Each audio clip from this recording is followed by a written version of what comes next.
A filosofia, a psicologia e até parte dos teólogos modernos concordam que a busca principal do ser humano na vida é a felicidade, ser feliz. Nesse propósito de ser feliz, o homem faz o que for necessário para a autorrealização. Essa busca pela felicidade move desejo, mente e coração. O homem procura emprego para ser feliz, trabalha para ser feliz, casa para ser feliz. Nós corremos, trabalhamos, fazemos tantas coisas porque ainda acreditamos que, no fundo, a alegria é a recompensa de alguma coisa boa que fizemos. Ou Deus está nos dando alegria porque demos algo a Ele antes. Desde pequeno, nós ouvimos as pessoas dizerem que toda alegria é passageira e com isso elas estão dizendo que, no mínimo, ela tem prazo de validade. Se elas estiverem falando da alegria que advém das coisas, do salário, da posição de prestígio na empresa, então sim, essa alegria tem validade, mas não a alegria que vem de Cristo. Essa é eterna e não depende de subterfúgios. De que forma Deus nos dá essa alegria? Eu responderia, sem dúvidas alguma, que Deus nos dá essa alegria nos dando Ele mesmo. Não é recompensa por trabalho duro, é graça, é uma realidade em Cristo, não fora dele. Plena alegria, uma série de sermões expositivos na carta do apóstolo Paulo aos Filipenses.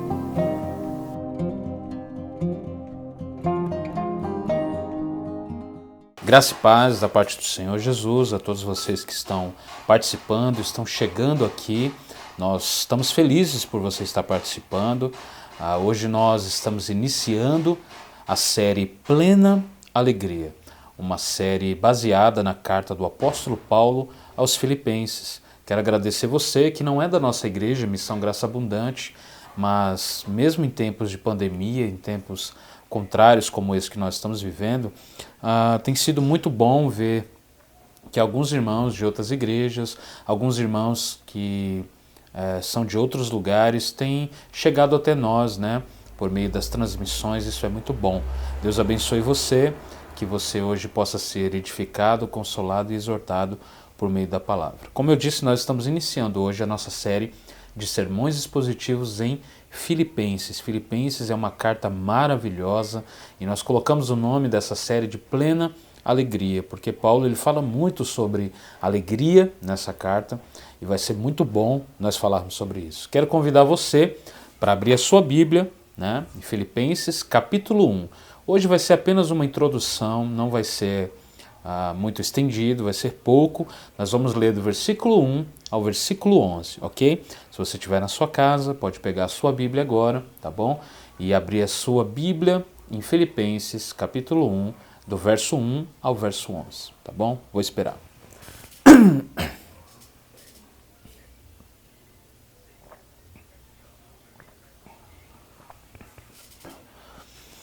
Vamos ler, meus irmãos? Filipenses 1, do 1 ao 11, está escrito assim: Paulo e Timóteo, servos de Cristo Jesus, a todos os santos em Cristo Jesus, inclusive bispos e diáconos que vivem em Filipos. Que a graça e a paz de Deus, nosso Pai, e do Senhor Jesus Cristo esteja com vocês. Dou graças ao meu Deus por tudo que me lembro de vocês, fazendo sempre com alegria súplicas por todos vocês, em todas as minhas orações. Dou graças pela maneira como vocês têm participado na proclamação do Evangelho desde o primeiro dia até agora. Estou certo de que aquele que começou boa obra em vocês há de completá-la até o dia de Cristo Jesus. Aliás, é justo que eu assim pense de todos vocês, porque os trago no meu coração, seja nas minhas algemas, seja na defesa e confirmação do Evangelho, pois todos vocês são participantes da graça comigo. Pois Deus é testemunha da saudade que tenho de todos vocês e no profundo afeto de Cristo Jesus. E também faço esta oração, que o amor de vocês aumente mais e mais em conhecimento e em toda percepção, para que vocês aprovem as coisas excelentes e sejam sinceros e inculpáveis para o dia de Cristo, cheios do fruto de justiça que vem por meio de Jesus Cristo, para a glória e louvor de Deus. Que leitura maravilhosa nós temos diante de nós aqui, irmãos. Que texto maravilhoso nós temos aqui. Nós vemos Paulo, que na atual situação é um prisioneiro, e ele está falando a respeito de se alegrar, ele está falando a respeito de alegria, ele quer se alegrar e quer que os filipenses também se alegrem, né? Então nós temos aqui um contraste lindo nessa carta, né? É alguém que não se encaixaria naquilo que nós chamaríamos de uma situação alegre, porém ele está se alegrando, orando, suplicando a Deus, né, para que Deus venha abençoar os filipenses e para que os filipenses venham se manter alegres, venham se manter plenos na sua vida. Então, nós temos dado início a essa série em Filipenses e nós chamamos ela de plena alegria porque a alegria é um dos assuntos mais falados pelo apóstolo Paulo aqui nessa epístola. Filipenses, ela deriva seu nome da cidade grega aonde a igreja estava localizada, que é Filipos. Essa foi a primeira cidade na Macedônia onde Paulo ele estabeleceu, ele fundou, ele plantou uma igreja durante a sua segunda viagem. Eu não sei se os irmãos lembram, mas lá em Atos, Paulo tem uma visão de um varão dizendo para ele: passa a Macedônia e ajuda-nos. Então, é por causa da obediência de Paulo que essa igreja de Filipos ela é fundada, ela é plantada. Nós temos isso em Atos 16. Assim que Paulo e Silas eles chegam a essa cidade, parece começar ali uma oposição feroz contra eles. Aliás, é isso que nós devemos esperar de uma sociedade de gente que não tem conhecimento da verdade. Sempre quando nós pregamos o Evangelho, sempre que nós pregamos a palavra de Deus, é natural que se levante oposição contra essa palavra. Havia ali uma escrava que ela era possuída por um espírito, ela era possuída por um demônio. E esse demônio ele predizia o futuro e com isso dava muito lucro para os seus senhores. Essa escrava, essa menina, essa moça, ela era usada, né, apenas para gerar lucro para os seus senhores com esses serviços. Paulo ele expulsa o demônio daquela moça e eles acabam se tornando ali culpados porque aqueles que vendiam os serviços da moça como adivinha, eles acabaram de perder a sua fonte de lucro. Eles acabaram de perder aquilo que eles estavam ganhando dinheiro. Então eles ficaram enfurecidos e eles levam Paulo e Silas, né, diante do magistrado ali e eles foram presos e foram espancados. Aliás, meus irmãos, a história da igreja ela é escrita com sangue. A história da igreja é escrita com rastros de sangue também. Nós vemos muita perseguição e isso não é apenas em países onde a igreja é perseguida, mas nós vemos isso em todos os lugares. Qualquer pessoa que ouve o Evangelho, que ouve a verdade de Cristo, ela vai reagir de duas formas apenas. Ou ela vai se enfurecer com a verdade, porque o Evangelho diz que ela está errada e Deus está certo, ou ela vai se converter dos seus maus caminhos. Só tem essas duas opções. Então, nós vemos ali que Paulo e Silas eles são presos e são espancados. Então é interessante, meus irmãos, falar também que aqui em Filipos aqui essa cidade se tornou uma colônia romana, governada pelas leis romanas e sujeito ao governo romano também. Ela era uma pequena Roma no meio de uma cultura totalmente grega. Os filipenses eles tinham orgulho de fazerem parte dessa cidade porque eram como cidadãos romanos e seguiam todos os costumes de Roma. Eles se adaptaram ali, eles fizeram aquilo que Paulo diz para não fazermos lá em Romanos 12, que é não se amoldem a este mundo, né? Não se adaptem, não se conformem a este mundo. Então os filipenses eles acabaram se conformando, né, aos costumes romanos, a tudo que estava ali, inclusive, segundo alguns estudiosos, eles usavam até o latim como língua oficial, eram também isentos de pagar impostos, então eles faziam isso porque, de uma certa forma, eles ganhavam também, não é verdade? Por isso, quando acontece esse fato de eles levarem Paulo e Silas, né, diante do magistrado, a acusação que eles apresentam é de que Paulo e Silas representavam uma ameaça aos costumes romanos. Você percebe aqui que eles têm um certo tipo de orgulho nacional, sendo que eles nem eram romanos, mas eles se acomodaram, se conformaram tanto com aqueles costumes que a acusação que eles apresentam contra Paulo e Silas é que eles representavam ali uma ameaça aos costumes romanos. Então pode-se fazer necessário aqui uma pergunta, né? Como essa carta de Paulo chegou aos Filipenses? É uma ótima pergunta, porque essa, assim como Efésios, Colossenses, Filemão, elas são aquelas cartas que nós chamamos de as epístolas da prisão, né? Então, a gente até já expôs a carta de Efésios, a carta de Colossenses aqui na igreja, e elas eram chamadas as cartas da prisão. Paulo ele estava preso aqui em Filipenses, né, nessa carta. Nessa ocasião ele está preso provavelmente em Roma. Então, quando ele escreveu essa carta, a igreja de Filipos, sabendo da prisão de Paulo, eles ficam preocupados e eles enviam ali para ajudar Paulo Epafrodito, que provavelmente ele era um presbítero ali, ou ele era um próprio membro daquela congregação. Eles enviam Epafrodito a Roma, não apenas para observar o apóstolo, não apenas para ver como o apóstolo está, mas eles querem que Epafrodito leve também uma oferta. Então eles enviam uma oferta para Paulo, né, através de Epafrodito, que chega em Roma. Então nós podemos já ver aqui uma das características da igreja de Filipos. É uma igreja generosa. Eles não estão preocupados apenas como Paulo está de saúde, como Paulo está espiritualmente. Eles querem que Paulo esteja bem. Eles querem providenciar que Paulo, mesmo estando preso, tenha uma vida ali, no mínimo, digna, né? Então eles providenciam para que isso aconteça, enviando ali Epafrodito com uma oferta. Então, essa viagem de Roma a Filipos, né, que Epafrodito ele fez, durava cerca de um mês.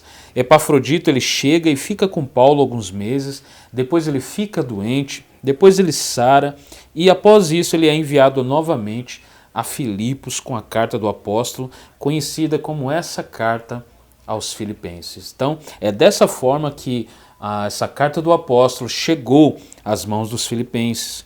O tema central, meus irmãos, dessa carta é o encorajamento a viver uma vida plena, a viver uma vida alegre em Jesus Cristo. Lembrando aqui que esse encorajamento, ele não está vindo de um coach. Esse encorajamento, ele não está vindo de um teólogo da prosperidade. Esse encorajamento a viver uma vida plena e alegre está vindo por meio de um prisioneiro. Está vindo de alguém que está preso em algemas, né? Mas para Paulo, ele não é um prisioneiro de Roma. Paulo não se considera um prisioneiro do governo. Paulo não se considera um preso político. Paulo se considera prisioneiro de Cristo Jesus. Ele está preso, mas a palavra de Deus não está algemada. Então a palavra de Deus, ela alcança todos e ela chega até nós também. Por isso que hoje nós temos essa carta diante de nós com riquíssimos detalhes e riquíssimas lições para que venhamos estar cada vez mais edificados na palavra de Deus. O apóstolo ele tem algumas coisas em mente ao escrever essa carta. Ele quer explicar a sua situação aos filipenses que estavam preocupados com ele. Ele quer também explicar a situação de Epafrodito, né, por causa que Epafrodito provavelmente demorou muito com Paulo, porque ele ficou doente. Alguns irmãos ali em Filipos provavelmente devem ter ficado chateados com a demora. Então Paulo ele quer explicar, né, esse motivo, ele quer explicar a situação de Epafrodito e a sua melhora. Ele quer também agradecer a ajuda generosa da igreja e estimular a fé dos irmãos, a unidade da igreja.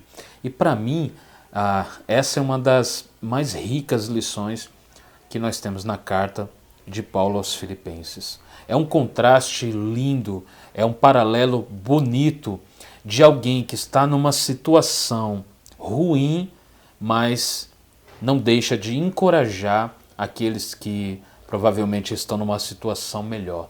Para Paulo, as grades, aquela situação não tinha como minar a sua alegria, não tinha como minar o seu contentamento em Deus. Por quê? Porque a alegria de Paulo não dependia dessas coisas. E isso a gente vai ver, vamos aprender conforme nós vamos caminhando por meio dessa carta. Uma grande ênfase, inclusive, nessa epístola, além do encorajamento, é a alegria. Alegria. Por isso nós demos esse tema à série, Plena Alegria. Em toda a carta, nesses 4 breves capítulos aqui, nós temos cerca de 19 citações sobre alegria e termos relacionados de alguma forma com alegria. Então, por que é necessário nós falarmos sobre alegria? Por que Paulo está falando sobre alegria? Isso não é de hoje. Muita gente, meus irmãos, andam doentes, muita gente anda cansada, e o motivo disso é porque eles têm uma alta expectativa neles mesmos. Então, muitas vezes a alegria deles estão focalizadas, estão enraizadas nas coisas. Por exemplo, eles colocam a alegria em um salário. Porém, se eles perdem o emprego, logo, eles perdem a alegria. Se eu colocar a minha alegria no meu cônjuge, num relacionamento que eu tenho com alguém, logo, se eu perco esse alguém, eu também perco a alegria. Se eu coloco a minha alegria em alguma posição de destaque que eu tenho dentro de algum lugar, se eu perco este lugar, logo eu perco a minha alegria. Então, o que Paulo vai nos ensinar, conforme nós caminharmos aqui nessa carta aos Filipenses, é que a nossa alegria ela é plena, porque a própria palavra plena significa completa, né? É de completude, ela está cheia, né? É uma alegria. Por que ela é plena? Porque ela não depende de situações externas. Ela não depende de subterfúgios. É uma alegria que está firmada em Cristo. Portanto, ela não pode acabar, ela não pode vacilar, ela não pode ruir. Por quê? Porque em Cristo não há sombra de variação. A nossa firmeza está em Cristo. Por quê? Porque Ele é a rocha da nossa salvação. Então a situação de Paulo aqui com certeza não era uma situação que nós poderíamos chamar de uma situação alegre. Ele estava preso e, claro, ele era inocente de cometer qualquer tipo de crime. Os filipenses também estavam enfrentando alguns problemas de divisão na igreja. Paulo, como ama a igreja, ele se preocupa. Paulo também aguardava o seu julgamento e poderia morrer dependendo da decisão. Ele deixa isso claro na sua carta. Então pega tudo isso e junta tudo isso com base nesses fatos. Como o apóstolo poderia, numa situação dessa, sentir alegria? Como que ele pode sentir alegria estando passando por uma situação como essa, enfrentando o seu julgamento, enfrentando um monte de preocupações com as igrejas, com a própria igreja de Filipos? Como que ele pode sentir alegria, né, num momento contrário como esse? Conhecendo Paulo, como nós já vimos em várias de suas cartas, o seu foco era a igreja, o seu foco era Cristo, não era ele mesmo. Paulo nunca se preocupa tanto com ele mesmo, tanto que nessa própria carta ele vai dizer que o viver é Cristo e o morrer é ganho. O que ele quer dizer com isso? Ele não está falando que a vida é ruim, mas ele está falando, olha, o viver para mim é Cristo e o morrer é ganho. Por quê? Não importa se eu estou vivo ou se eu estou morto, o que importa é que eu estou em Cristo. Se eu estiver em Cristo, eu viverei até a eternidade. O que ele está dizendo é que a maneira que nós devemos viver aqui é uma maneira já olhando para a nossa eternidade, olhando para o amanhã, olhando para o porvir. Isso daqui é muito interessante, né? Por quê? Porque nós não dependemos da situação que nós passamos aqui, né? O nosso destino é a eternidade. Então nós, como Paulo, deveríamos também dizer, olha, o viver é Cristo. Por quê? Porque a vida é um presente de Deus, é um presente de Cristo e Ele nos deu esse presente. Nós vivemos para a glória dEle. Então a vida é Cristo e o morrer é lucro, o morrer é ganho. Porque uma vez que o meu corpo cai em terra, logo eu estou diante de Jesus. Então o foco de Paulo nunca foi ele mesmo. Nesse primeiro capítulo ele menciona a palavra evangelho 5 vezes e a palavra Cristo 17 vezes. Com isso a gente vê o foco do apóstolo Paulo no evangelho de Jesus Cristo. Paulo enxergava também a soberania de Deus em tudo o que acontecia. Se ele estava preso, havia um propósito com certeza nisso tudo. Essa situação seria usada para que mais pessoas fossem salvas, para que mais pessoas fossem alcançadas. Assim como Paulo, nós também devemos ter essa consciência e essa convicção na soberania de Deus. Nosso Deus é soberano, Ele sabe o que faz, Ele está no controle de tudo. Por mais que nós venhamos passar por situações contrárias, Ele pode usar essa situação para que mais pessoas sejam alcançadas, para o louvor e a glória do seu nome. Será que você tem essa fé para dizer, assim como Paulo, que Cristo seja glorificado tanto na minha vida como na minha morte? Isso daqui é algo muito excelente para se dizer e tem que ter muita coragem. Mas Paulo está falando exatamente isso. Ele começa a sua carta como sempre ele faz de costume, com uma saudação. E ele usa aqui, ele acrescenta o nome de Timóteo, porque provavelmente Timóteo estava com ele no momento que ele escrevia aquela carta. É nítido aqui, meus irmãos, nos primeiros versículos, o amor do apóstolo Paulo pela igreja de Filipos. Ele diz que sempre dá graças a Deus por eles e faz sempre isso em favor deles com alegria. E aqui nós temos a palavra alegria aparecendo a primeira vez. Por que Paulo ele tinha um amor tão especial pela cidade de Filipos, né? Porque ela foi a primeira cidade, ela foi a primeira igreja que Paulo fundou na Europa.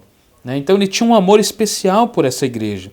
Então ele faz súplicas por eles, ele ora por eles diante de Deus, mas faz isso com alegria. E a palavra alegria, ela aparece aqui a primeira vez. O apóstolo suplica por eles diante de Deus com alegria e não com sentimentos ruins, não com algum sentimento de peso. Isso aponta para o fato de que mesmo que ele tenha passado por poucas e boas ali na cidade de Filipos, tenha sido preso, tenha sido espancado, as lembranças que o acompanhavam sempre trazia alegria ao seu coração. E aqui nós devemos aprender com o apóstolo Paulo. Não importa o que nós venhamos passar, não importa as situações contrárias que venhamos passar, que nós possamos tirar disso tudo lições que venham a nos trazer alegria. E qual o motivo de se ter alegria no meio do sofrimento? O motivo é que Deus caminha conosco no meio do sofrimento. Ele pode não nos livrar da fornalha, mas Ele nos livra na fornalha. Ele está conosco. O salmista no Salmo 23 diz: ainda que eu ande pelo vale da sombra da morte, eu não temerei, porque Tu estás comigo. Então, esse Tu estás comigo faz toda a diferença. Paulo ele tira lições proveitosas de toda situação contrária. Isso traz alegria ao seu coração. Ele também diz que os filipenses cooperaram na causa do evangelho, desde o primeiro dia até o momento presente. Era uma igreja ativa, era uma igreja viva. Isso mostra que se tratava de uma igreja preocupada com a missão. Era uma igreja generosa, humilde, mas como todas as igrejas, tinham problemas também. Filipos não seria diferente. Isso daqui aponta para nós podemos tirar algumas lições aqui. Será que nós temos sido essa igreja, uma igreja ativa, uma igreja que está preocupada com a missão? Os filipenses não se preocupavam apenas de cultuar a Deus semanalmente, de estarem ali, presente nos cultos locais. Não, eles estavam preocupados com o avanço do reino de Deus. eles se preocupavam que o evangelho fosse chegar em todos os lugares, chegar em todas as pessoas. Será que nós temos tido essa visão? Será que nós temos tido essa paixão missionária? Será que nós somos aquelas pessoas que são viciadas em cultos apenas? Pessoas que vão para os cultos, mas não querem saber de nada, não querem compromisso, não querem se envolver. Aqui nós temos diante de nós a igreja de Filipos que se envolvia, que fazia parte. Paulo diz que eles cooperavam para o evangelho de Jesus Cristo. O que seria um cooperador do evangelho? O que seriam cooperadores do evangelho? Sabemos que é Deus quem abre o coração e salva o pecador, mas é a igreja que coopera pregando a palavra. É Deus que levanta os obreiros, mas é a igreja que coopera sustentando os obreiros. É Deus que dirige a agenda missionária da igreja, mas é a igreja que coopera sustentando ali, ajudando, dando suporte aos missionários. A igreja de Filipos, irmãos, não apenas apoiou Paulo em oração, como muita gente diz, estou orando, irmão, né? Não apenas apoiou ele em oração, mas contribuiu de várias formas para o avanço do evangelho, porque eles entendiam que por meio do apóstolo a palavra de Deus chegaria em todos os lugares, chegaria em todos os gentios. Então a igreja apoiou Paulo no início, por intermédio na casa de Lídia, quando Lídia ela se converte, aquela comerciante, ela abre a porta da sua casa para Paulo. A igreja também apoiou e sustentou Paulo em Corinto, sustentou Paulo em Roma, enfim. Nós temos aqui uma igreja que é ativa, eles eram ativos. Se eles não podiam estar no campo missionário, eles iriam providenciar de todas as formas para que isso fosse possível. Que nós tenhamos esse mesmo desejo, que nós tenhamos essa mesma paixão, que nós tenhamos esse mesmo compromisso com o reino de Deus. Eles não olhavam tanto para si, mas para os outros. No versículo 6 aqui, Paulo ele diz que aquele que começou a boa obra neles irá aperfeiçoá-la até o dia de Cristo Jesus. Aqui o apóstolo Paulo ele não está apenas desejando, sentindo vontade que Deus faça isso. No início do versículo ele diz o oposto disso, ele diz: eu estou certo disto. Eu estou certo disso. O que isso significa? Significa uma certeza, significa uma convicção de um fato. Aquele que começou a boa obra é Deus. A boa obra é a salvação, a nova criação no Espírito. Aqui nós temos um exemplo da doutrina da segurança eterna do crente. Aquilo que nós chamamos na teologia reformada de perseverança dos santos. Deus que os chamou, os salvou, os justificou, os predestinou, também completaria essa obra, conduzindo-os à perfeição final, né? Conduzindo-os à própria eternidade também. Então devemos ter essa mesma convicção. Paulo tem essa certeza e nós também deveríamos ter.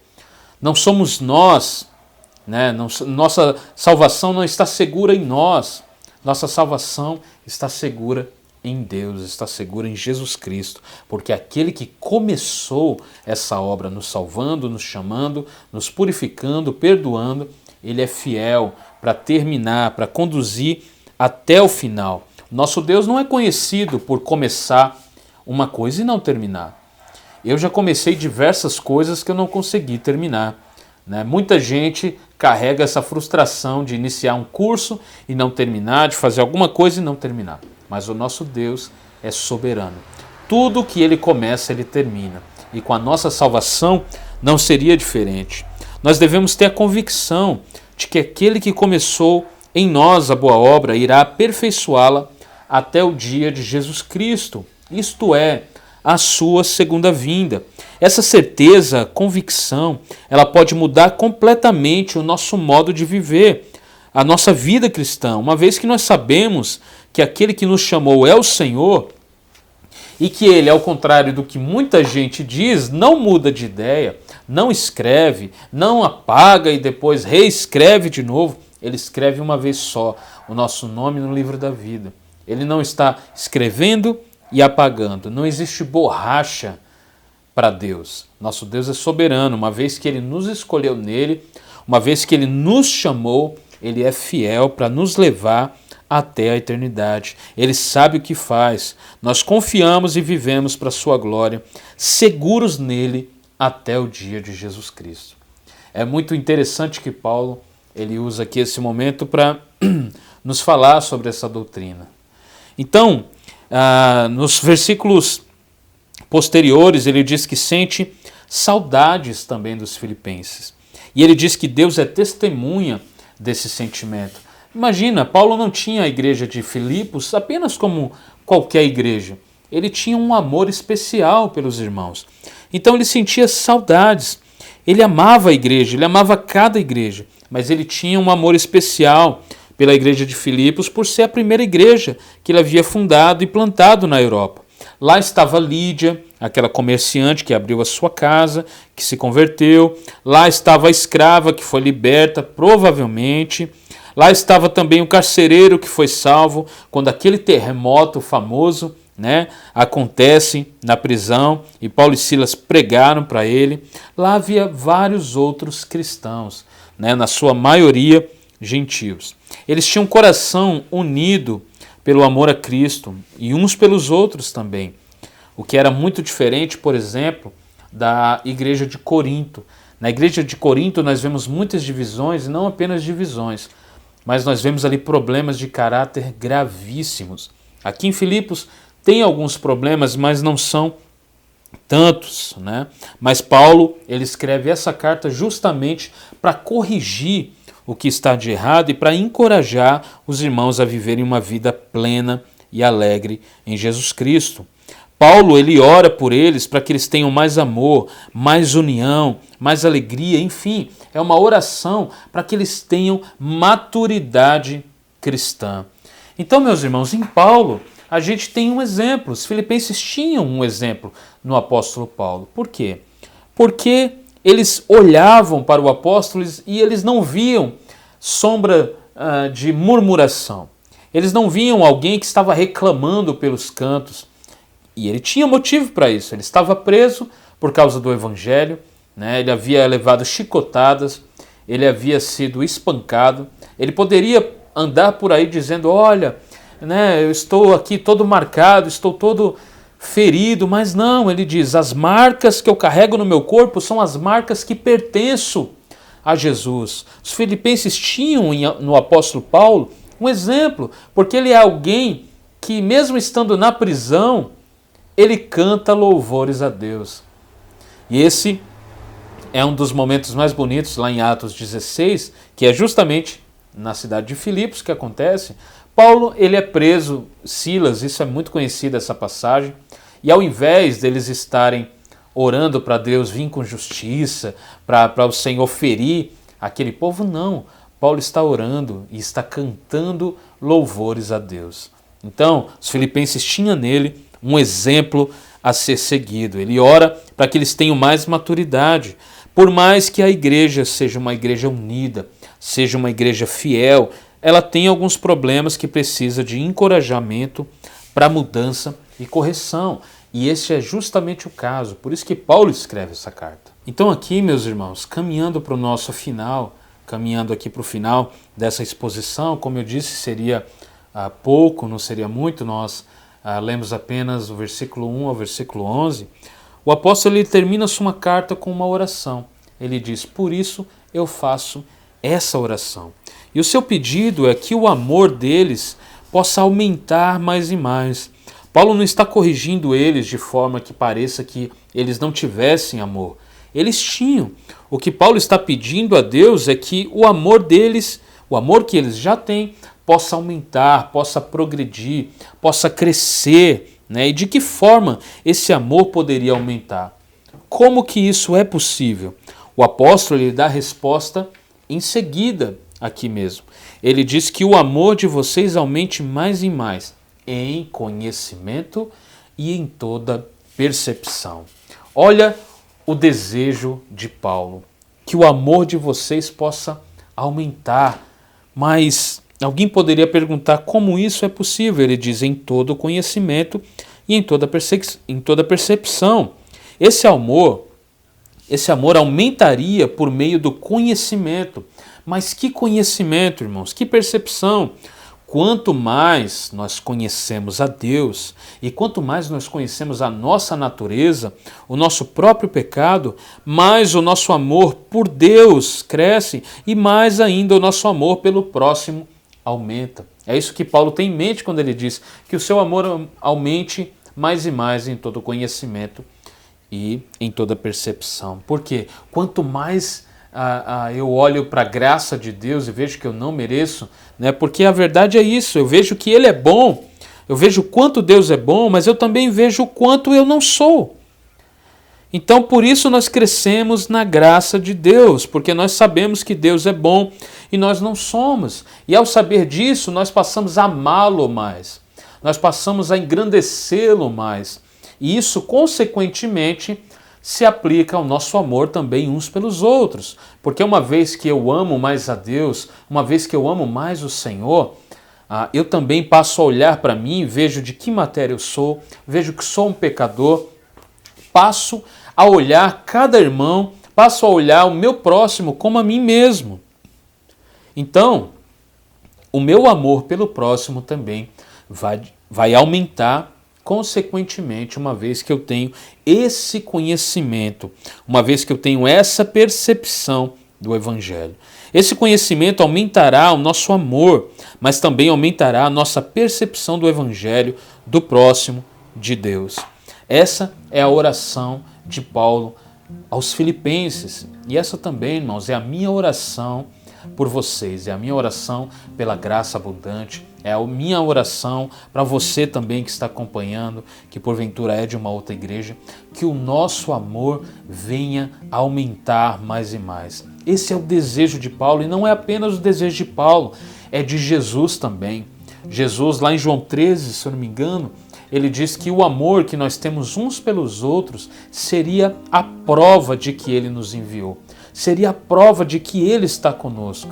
O que Ele está dizendo? A nossa unidade, o amor que nós temos uns pelos outros, o amor que nós temos por Deus, a nossa unidade, isso vai ser a prova para o mundo, para os incrédulos, de que Ele nos enviou. Então, que o nosso amor possa crescer mais e mais, uns pelos outros, por Deus também. Essa é a oração de Paulo. Que o nosso amor aumente mais e mais, que haja alegria em nosso ser, comunhão, unidade, generosidade. Que Deus abençoe a graça abundante, como também abençoou os filipenses. Que Deus abençoe você, como também abençoou os filipenses. Mas que nós possamos crescer cada vez mais na graça e no conhecimento de Cristo Jesus. E que por meio de nós, por intermédio de nós, muitas vidas sejam alcançadas e redimidas por esse Evangelho que nos traz plena alegria, nos traz plena satisfação. Por quê? Porque nós estamos em Cristo. A nossa alegria não está firmada nas coisas. A nossa alegria não advém de um estado de espírito bom.